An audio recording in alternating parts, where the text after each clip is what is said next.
Hello, welcome to the Radio Ventriloquist Enterprises YouTube channel. I am the Radio Ventriloquist, and today I just want to talk about a sort of real world application here. In other words, I sort of said in my introduction regarding, the why of Radio Ventriloquist, I sort of wanted to walk you through my journey with equipment and setups and things of that nature. And what I want to talk about today is, you always see people having these really nice, you know, uh, audio stands that they have all their equipment on. It's all, neat and orderly, and that's great. And I've got a stand like that. I've actually got another one on order because I need one. But for a lot of people, I think something like this may be more common than not. Uh, this is an old dresser that we came into a few months back. And I don't know if you can tell it or not, but there's a bow to the top. This is not a real expensive one.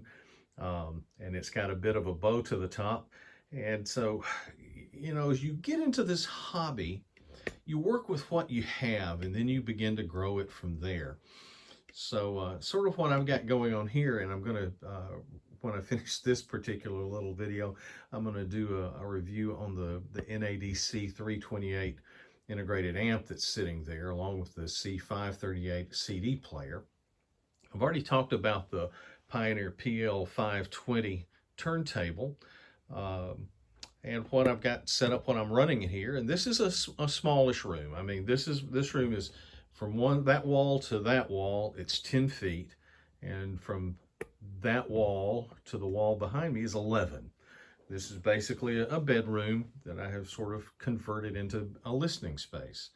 I'm running the Triangle Berea BR03s, an SVS SB1000 Pro subwoofer. And actually this room doesn't require a subwoofer. It's nice to have, but I have to dial that back a good bit for it to work in here. Otherwise it's just a bit too much. But back to this setup here. Yeah, there's a bit of a bow, and it's what I had to work with. A few months back, my son and his family were living with us for several months as they were in a transition from living in one place and making arrangements to move and go live in another place that's uncomfortably far away. I'll just put it that way.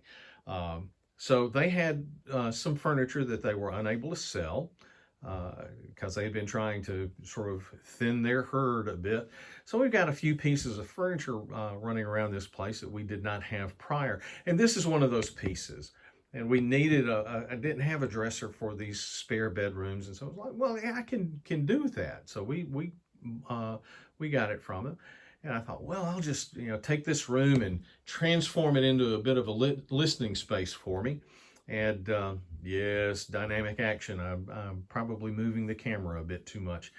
But this bow, and it is most telling right here. Let me move up. Here, you see the turntable? The turntable is perfectly level. Used a long lever, a really long level to check it out. So I made sure that it was absolutely level.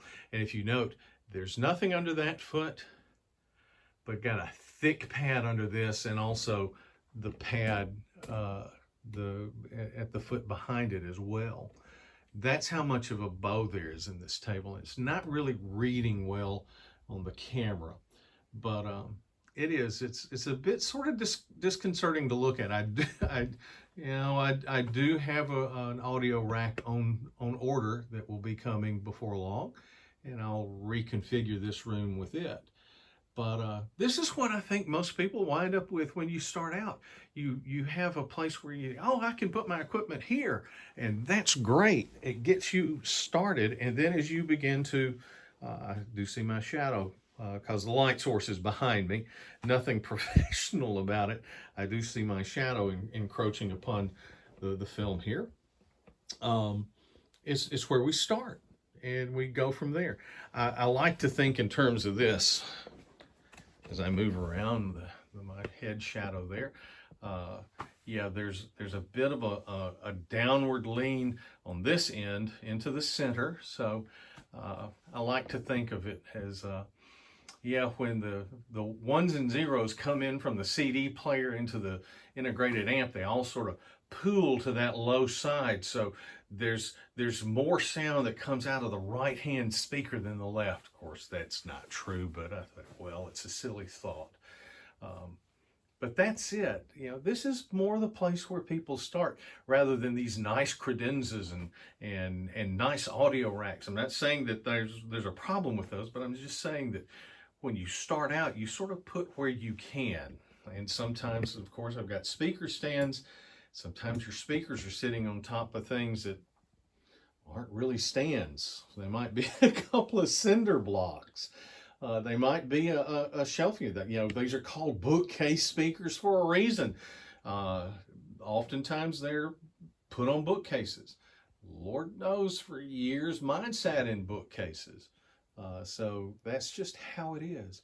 But this is sort of real world how it's set up here. And of course, I've got my CDs scattered there on the top. I will miss that when I get an audio cabinet in here. Well, you know, there's just not room for things like that. But this piece of furniture will stay in here, and will the top of it will accumulate CDs and records. So that's about all I really want to say. Let me encourage you, as you are, if you are beginning in this particular hobby, to work with what you have and grow from there. You know, furniture-wise. Don't panic. The point is, can you sit and enjoy the sound that you have from the equipment that you're able to get? And that's your bottom line. Oftentimes I sit in here and listen. I close my eyes because it's just nice to hear the music. So with that, go and have a wonderful day. If you've liked this video, please hit the subscribe button, hit that like button, and come back to see me again. So thanks for being here with me today. Goodbye.